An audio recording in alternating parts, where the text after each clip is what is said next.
De eerst werd ook niet over gepraat. En dan mochten we ook verder niet te veel over praten. Dan werd gelijk afgehaald.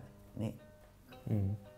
Wie herinnert zich die vader als vader zijnde? Rustige man. Maar rustig, maar ik ging wel eens af en toe. We gingen iedere zondag naar Indische Mensendag. En dan zat hij in de keuken altijd te krozen. En daar hing de waas tussen het gestoof door. En die was toch het kokkerellen en een doen. En dat ging er allemaal tussendoor. En dan gingen we door zitten en dan moesten we natuurlijk gewoon door zitten. En dan kregen we allerhande hapjes, maar ik hoefde het allemaal niet zo erg. Maar bij ons thuis was dat niet zo. Dat was meer toch netjes een beetje van tevoren voorbereiden. Niet dat we dan kwamen later ook wel allemaal die familie en zo, hè. Daar kwamen we wel mee eten en zo, maar niet zoals wie dat echt, die echte Indische, die deden het gewoon op de sluip en gewoon als ze op bezoek kwamen, even goed de pan wat pakken, hupkie. Wie wij jong waren, iedereen kon altijd aanschuiven met eten. Ja. We hebben iemand zijn hoes gehad die het even moeilijk had. Dat is ook Indisch, denk ik. En ik heb zelf die moeder in hoes genomen. Ik heb die moeder zelf in hoes genomen en dat is iets wat ik denk van oké, dat is misschien niet direct die Nederlandse DNA, maar dus wel die Indische. Ja, dat heb ik ook wel. Dit is ook echt Indisch, denk ik. Dat ze allemaal gewoon aankosten. Maar mijn moeder was ook wel zo hoor, was ook niet... die had ook altijd kostgangers thuis. In het Misschien ook wel de huis. opa.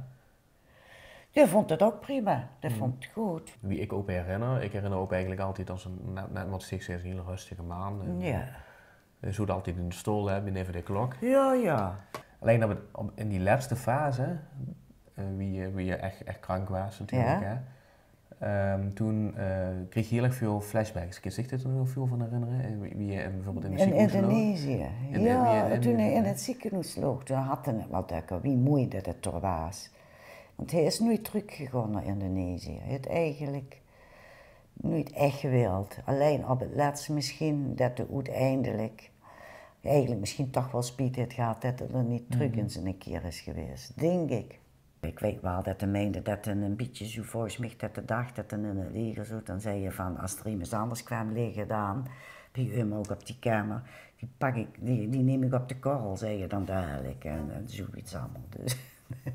En met opstaan, heb je me ooit over verteld? Was hij ook al ja, mijn vader was wel altijd stip zo. Alles volgens, net wie een militair, zo laat dit, zo laat dat.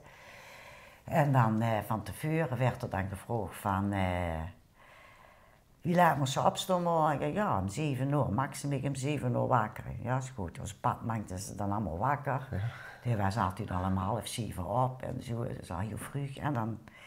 En dan riepen van opstaan, zei je dan. En dan ging ik, ja, sorry, ik sta zo. Had ik me weer verslopen, natuurlijk, was ik weer te laat. En toen zei ik tegen hem, ik zeg, wacht eens, ik ga niet opgeroepen. Ik heb niks gehuurd. En de volgende dag kwamen dan, toen riepen weer opstaan. En ik zeg, ja, ik stond zo op. Tekenen. Ik moest tekenen dat hij me geroepen had. Wat moesten we nog meer weten? Ik moet helemaal niks. Ja. Alleen van koken is nog weinig... Nee, van koken is weinig terechtgekomen, zo ja.